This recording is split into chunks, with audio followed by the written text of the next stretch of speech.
어제 고3 학생들이 등교 수업을 시작했죠. 그런데 인천에서는 고3 학생 2명이 코로나19 확진 판정을 받으면서 지역 5개구, 66개 학교 고3 학생 전원이 귀가 조치됐는데요.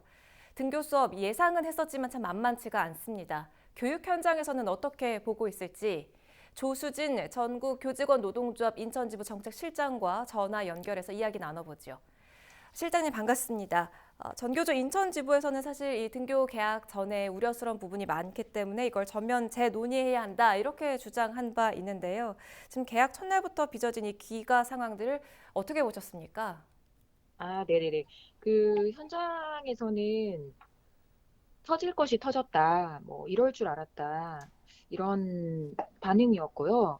그리고 저 어제 이제 고3 담임 선생님인 분과 이제 통화를 했었는데, 뭐 교무실은 정말 그야말로 아수라장이고 엉망진창이었다, 이런 네. 얘기를 하셨습니다. 사실 그 전날부터 이제 좀 답답한 심정에 잠을 못 이루는 분들이 많았고, 저 같은 경우에는 이제 그 섣불 지고 불 속으로 들어가는 그런 45만 명의 학생들의 모습, 뭐 선생님들의 모습, 이런 게 좀 느리고 강렬하게 지나가는 느낌이었는데 어쩔 바를 모르겠고 좀 아무런 대책이 없는 음, 느낌, 그런 느낌이었다. 그래서 어제 고3 담임 선생님은 안전 문자만 18개 받으셨다고 해요. 오후 3시까지. 그러니까 계속해서 그런 상황들을 좀 보면서 동선 확인하고 확진자 뭐 관련된 연관성은 없는지 이런 것도 학생들한테 확인하고 일일이 하루 종일 진땀 빼면서 네. 이리저리 뛰어다니셨다고 하고, 그 미추홀구 포함해서 한 5개 지역 같은 경우는 1교시에 보건 교육하고 2교시에 담임 선생님 시간 갖고 이제 3교시에 딱 수업하려고 하는데 방송 나왔다고 하더라고요. 갑자기 긴급 상황 발생했다. 심장 터지는 줄 알았다. 이런 말씀들을 하셨고 얼마나 뛰어다녔는지 모른다. 그런 혼란스러운 상황이었습니다. 그래서 확진 학생 발생한 학교에도 좀 한번 전화를 걸어봤었는데요.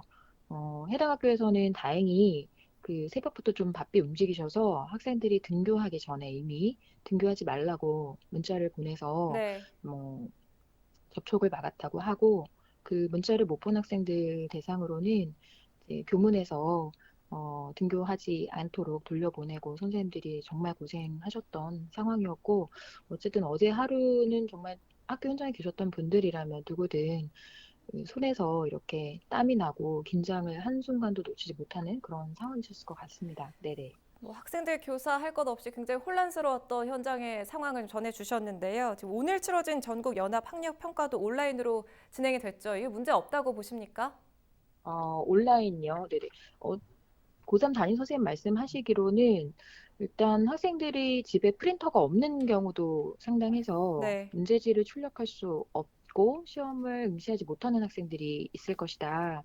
그리고 이제 인천시 교육청에서는 성적 처리나 이런 것들을 하지 않겠다라고 얘기를 했고, 뭐 그거는 이제 불가피한 면이라고 보는데, 그러나 문제는 이제 이 66개 학교 또는 뭐 경기도 안성에 있는 9개 학교 등을 제외한 나머지 학교에서는 지금 전국 그 학력평가를 보는 상황이잖아요. 그래서 어떤 곳은 진행이 되고 어떤 곳은 진행이 안 되다 보니까 네. 격차가 발생하고 혹시라도 입시에 불이익이 생기지 않나 이런 점들을 많이 우려하면서 좀 걱정이 커지고 있는 상황이고, 뭐 학생, 학부모, 교사들 모두 지금 어떻게 해야 되나 앞으로 이런 고민 속에서 하루하루 좀 보내고 있는 것 같습니다. 그렇군요. 지금 정부는 지역과 학교에 따라서 이 차등화된 대응이 필요하다 이렇게 밝히고 있는데 확진자가 계속 발생하고 있는 인천 지역에서는 좀 더 강화되는 방역 대책이 필요해 보입니다. 어떻게 대응하면 좋을까요?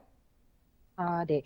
향후 최소 2주는 등교 계약을 멈추는 게 일단 좋을 것 같다고 판단하고요. 뭐 안전과 건강이 최우선이기 때문이고, 그리고 다중 이용 시설을 그 사용한 그런 학생들의 동선이 아주 많이 겹치기 때문에 사실 어찌 보면 5개 지역으로 국한되는 문제가 아닙니다. 뭐 부평구, 서구 등도 학생들이 다 다녀갔고요. 그래서 인천 전체적으로는 좀 등교 계약에 대한 고려가 다시 한번 필요하고요. 네. 어, 그리고 이제 고3 학생들 입시가 있는데 뭐 교육격차 문제 이런 문제들은 좀 그 해결하기 위해서 향후 평가를 연기하고 좀 대안을 마련해야 된다고 보고요. 일단 코로나19 무료 검사가 좀 필요할 것 같아요. 학생들 등교시키기 전에요. 그리고 최소한 음성인 경우에 학교 갈 수 있게 해야 되고, 뭐 근본적인 대책은 아니긴 하지만 사실 뭐 음성 판정 받았다가 양성되거나 재확진된 사례도 있고요. 네. 그래서 최소한의 방식으로는 코로나19 무료 검사가 필요하다는 거고요.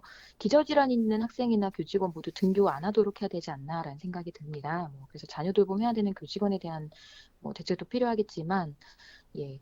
그리고 그 방역 전문가 이 부분이 되게 중요한데요. 사실 모 교육청에서는 교사들에게 이제 책임을 다 떠넘기면서 만약에 확진 학생이 발생하면 엄중히 문책하겠다. 이거는 타시도 사례인데요. 그러니까 그런 관점으로 교사들을 봐선 안 되고, 그리고 네. 교사들이 방역 전문가가 아닌데 방역 책임관을 임명하면서 모든 것들을 좀 떠넘기는 그런 상황을 좀 피해야 되고, 그래서 전문 방역 인력이 필요하다. 특히나 일시적 관찰실에 방역 전문가가 있어야 한다는 이제 의견을 좀 드리고요. 보건 인력 확보가 정말 중요합니다. 보건교사 혼자 코로나19가 붙으면 모든 공무원을 다 처리하고 있거든요. 그리고 유치원 같은 경우는 병설 유치원에 전문 보건 인력이 없어요. 그래서 이런 부분에 대한 좀 한계 보완해야 되고, 방역 물품 같은 경우는 예산이 아니라 돈이 아니라 현물로 물품으로 교육청에서 구입해서 지급하고 배포해야 된다는 의견이 아주 많고요.